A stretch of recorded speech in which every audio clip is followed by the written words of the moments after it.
Praise the lord. కీర్తన 28వ అధ్యాయం 1 వచనము. యెహోవా, నేను నీకు మొరపెడుతున్నాను. నా ఆధారశిల, నన్ను నిర్లక్ష్యం చేయకు. నువ్వు నన్ను నిర్లక్ష్యం చేస్తే నేను సమాధిలోకి దిగిపోయిన వాళ్లలా అవుతాను. ఈ వచనముతో చిన్న కథను విందాం. కనకపల్లి అనే చిన్న గ్రామంలో అజయ్ అనే యువకుడు ఉండేవాడు. అతను చిన్నప్పటినుంచి దేవుని భక్తుడు. అతని తండ్రి రామయ్య ఒక రైతు, తల్లి లక్ష్మీ దేవుని భక్తురాలు. చిన్నతనం నుండి అజయ్ తన తల్లిదండ్రుల నుండి భక్తి పాఠాలను నేర్చుకున్నాడు. ప్రతిరోజూ పఠనాలు చేసేవాడు, ప్రార్థనలు చేసేవాడు.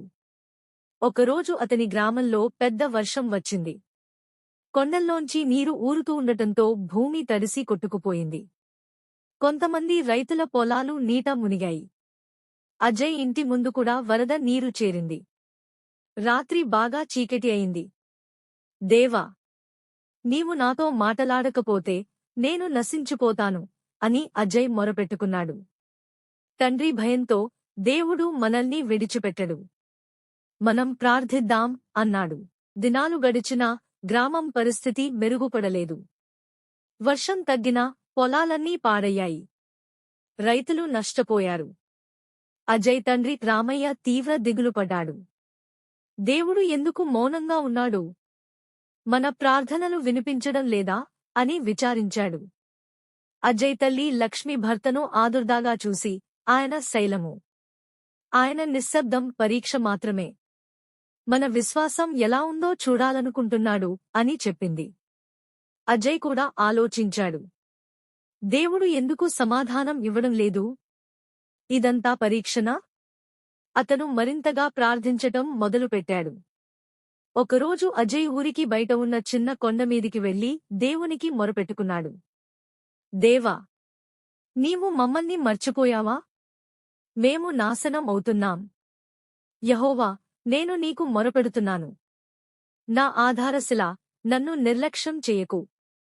నువ్వు నన్ను నిర్లక్ష్యం చేస్తే నేను సమాధిలోకి దిగిపోయిన వాళ్లలా అవుతాను అని కన్నీళ్లు పెట్టుకున్నాడు. అప్పటికే గాలిలో ఒక శాంతి ఉండింది. అప్పుడే ఆకాశం కాస్త విప్పారినట్లు అనిపించింది. కొద్దిసేపటికి ఒక వృద్ధుడు అజయ్ దగ్గరకు వచ్చాడు. బాలుడా, నీ బాధ నాకు తెలుసు. కాని దేవుడు నిన్ను విడిచిపెట్టలేదు. కొన్నిసార్లు మనం అనుకున్నట్లు సమాధానం రాదు, కాని దేవుని సమాధానం ఖచ్చితంగా వస్తుంది అని చెప్పాడు. అజయ్ ఆశ్చర్యపోయాడు. ఆ వృద్ధుడు ఎవరో? అంతలోనే అతను కనపడలేదు. కాని అతని హృదయం ఆనందంగా మారింది. అతను తన గ్రామానికి తిరిగి వెళ్లాడు. కొన్ని రోజుల తర్వాత ఊరి రైతులకు సహాయం అందింది. ఒక సంఘం వచ్చి కొత్త విత్తనాలు, నీటి వనరుల ఏర్పాట్లు చేసింది. రాజ్యం కూడా సహాయం అందించింది. రైతులు తిరిగి పొలాలను సాగు చేసుకోవడానికి సిద్ధమయ్యారు. రైతులు అందరూ ఆనందంతో పొలాలకు విత్తనాలు, పంటలు వేసుకున్నారు.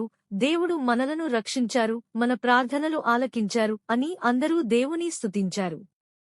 అజయ్ కూడా తన తల్లిదండ్రులతో కలిసి దేవుణ్ణి ప్రార్థించాడు. దేవా, నీవు మౌనంగా ఉన్నా మమ్మల్ని విడిచిపెట్టలేదు. నీవు నా శైలము, నీ దయకు కృతజ్ఞుడను. నీవు చేయు మేలులు అద్భుతమైనవి. నీవు నీ ప్రణాళిక చొప్పున జవాబు ఇచ్చువాడవు.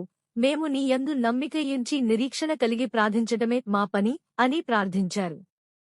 ఈ కథ నుండి మనం నేర్చుకోవలసిన పాఠం ఏమిటంటే, దేవుడు కొన్ని సమయాల్లో మౌనంగా ఉన్నట్లు అనిపించినా ఆయన తన ప్రణాళిక ప్రకారం పని చేస్తాడు. మనం ఆయనపై నమ్మకం పెట్టుకోవాలి, ఆయన శైలము అని తెలుసుకోవాలి. Thanks for watching.